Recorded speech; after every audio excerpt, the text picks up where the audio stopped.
Jama'a assalamu alaikum. Sunana SP Abdullahi Haruna Kiyawa, jami'in hulɗa da jama'a na rundunar sandan jihar Kano. Biyo bayan umarnin babban sufeto general na 'yan sanda na ƙasa, IGP Alkali Baba Usman, PSC Daga NPM FDC da kuma ƙudurin mai girma kwamishinan 'yan sandan jihar Kano CP Sama'ila Shaibu Dukku MSI, wato umarni da ƙuduri na tabbatar da tsaro da zaman lafiya a wannan jiha tamu ta Kano mai albarka, da aiki kafada da kafada tare da sauran jami'an tsaro da muke da su a wannan jiha mai albarka. Ubangiji Allah maɗaukakin sarki ya bamu nasara. Nan wurin da kuke gani wuri ne mai sunan kwanar 'yan Ghana, wato unguwar shirin Murtala a ƙaramar hukumar Nasarawa a nan Kano.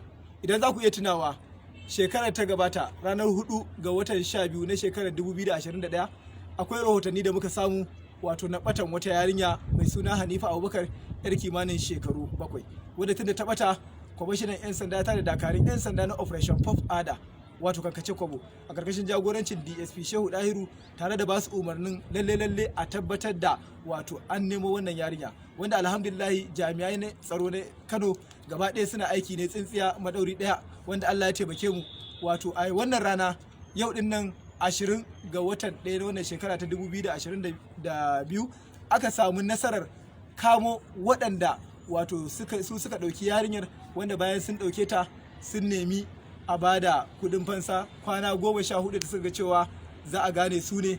Ɗaya ma a ciki abin iko Allah wai malaminta ne, to gashi dai tare da taimakon wato jami'anmu na farin kaya wato DSS aka samu nasarar kama su, wanda ga su dai za ku ji daga bakin su irin abubuwan da suka yi. Amma kafin nan, tun da gashi ya ba mu bayanai, za mu je matso kusa ya ba mu bayanai, sannan mu je inda suka birne yarinyar a cikin gidansa a tono ta, wanda dama ga likitocinmu da 'yan sanda da kwamishinan 'yan sanda tuko. A matso gaba, me sunanka? Abdulmalik Muhammad Tanko. Na'am? Abdulmalik Muhammad Tanko. Shekarunka nawa? 34. A ina kake da zama? Unguwar da Mursala. To ba mu labari a takaice, me tsakaninka da yarinyar nan Hanifa? A takaice ɗaliba ta ce a makarantar Noble Kids Comprehensive College da take kwanar Dakata. Me ya faru da ita wannan ranar?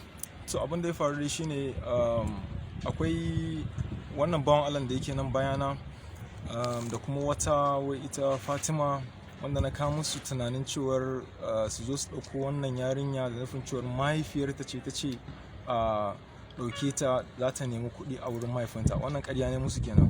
Suka aminta da hakan, suka je ƙoƙarin ɗaukanta, ba su kai ga nasara ba don ba ta yarda bi su ba a keke napep kenan. Daga baya da na ga abin ba zai yiwu ba, sai ni na je na ɗauke ta a keke napep ɗin bayan ta dawo daga Islamiyya. Idan aka kai ta? Na kawo ta gidana ne, ta zauna a gidana tare da iyalina tsawon kusan sati 2. To me ya faru da ita daga nan? To a ƙarshe dai akwai lokacin da malaman makarantar mu suka zo gidan, sai nake tsammanin cewa an turo su ne su bincika shin ko a gidan na wata take, saboda an ce yarinya ta ambaci sunan uncle ɗinsu a wannan lokacin.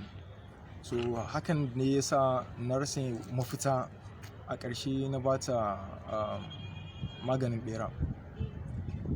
To daga nan me kai mata? Sai shi wannan bawan Allah da yake nan bayana, sai na zo na same shi na ce ya zo ya haƙa rami. Wannan ramin da zai haƙa din an binne ta? An binne ta. Nawa ka nema kuɗin fansa a wurin iyaye? Mun naira miliyan 6. Wa ka kira a ciki? To namba ce dai wacce dama suka taɓa bari a makaranta, amma mace ce ta ɗauka. To tsawon wanda lokaci ka san yarinyar? Kusan watanni 6 zan ce, time 2 dai kenan, ko ana 3 yanzu haka. Yanzu wa ya kashe yarinyar? Yanzu a takaice ni ne kenan. Waye garkuwa da ita? Ni ne kenan. A ina ka ajiye ta? A gidana na ajiye. A wanne wuri ne gidan? A tare da iyalina a nan cikin tudun Murtala. Ina gidan yake? Ba a nan bane. To nan gurin da ka kama? Nan makaranta ce, inda ɗaya daga cikin makarantar mu ce, inda ana aka binne ta.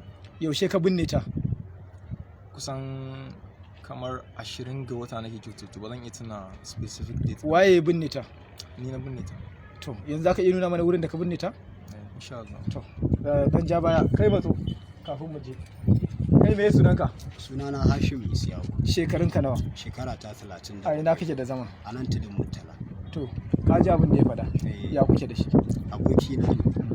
Kusan tsawon lokaci. Kai me kai a cikin wannan harka gaba daya? Tsakani da Allah, ni abin da ya kira ni ya ce mun akwai makocinsu da matar shi ta yi bari, da ta yi bari sai ya ce to da Allah yana so a je a binne ta, sai ya ce to a kai ta makabarta mana a binne ta, sai ya ce mun a'a wai ba sai an kai ta makabarta ba. Na ce to ya za a yi bari a ce ba za a binne yarinya a makabarta ba, sai ce ai bari ne. To a takaice dai kai wani gudunmawa ka bayar? Ni kawai iya abin da ya ce min in zo in binne musu wannan barin da aka yi. Ka birne?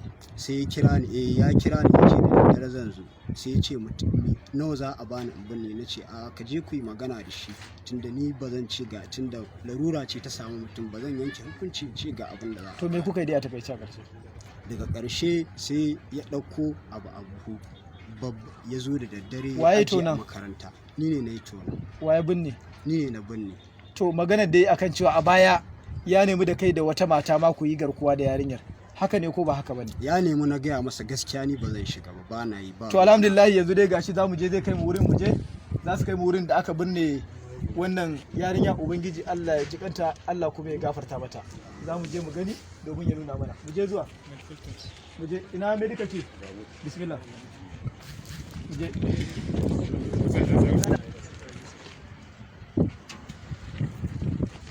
Medical team. Ina masu bin sama ne. To mazo kusa kai. Mazo kusa kai nuna mana daidai inda ka binne. Daidai ina ne aka ramu? A ina ne? A nan wurin? To shi ke da abu da wurin mu gani. Ina masu hebur din abu dai. Jama'a da Allah a ja baya.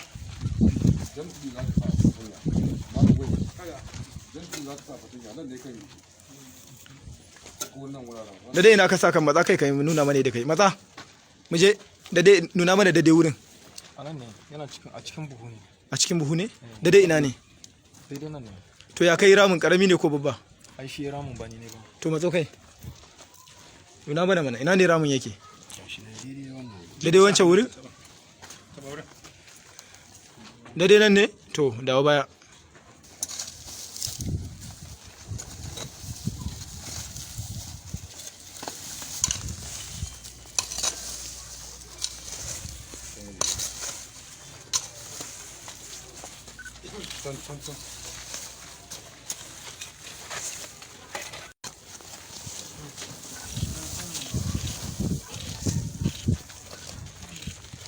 To alhamdulillahi nan wurin da kuke gani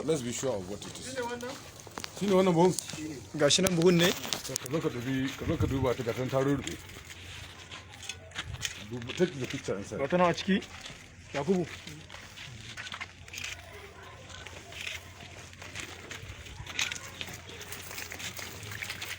Wanda ta riga ta lalace ma gaba daya. Inna lillahi wa inna ilaihi raji'un. Inna lillahi wa inna ilaihi raji'un. Inna lillahi wa inna ilaihi raji'un. Inna lillahi wa inna ilaihi raji'un. To Allah dai ya jikanta, Allah ya gafarta mata. Just leave that six. Come on, To open it. gashi dai ta ma gama lalacewa gaba daya a cikin wannan. Open it clearly. Kaka ji komai da gloves naka, kaka ji komai. Inna lillahi wa inna ilaihi raji'un. Allah ya jikanta, Allah ya gafarta mata. To ga su nan dai wanda suka yi wannan garkuwan kuma suka yi wannan kisan kai din, wanda ko shakka babu wannan marasa imani, wannan marasa tunani, wannan tsinannun mutane za a gurfanar da su a gaban kotu domin a musu hukunci. Allah ubangiji ya kare mu daga sharrinsu.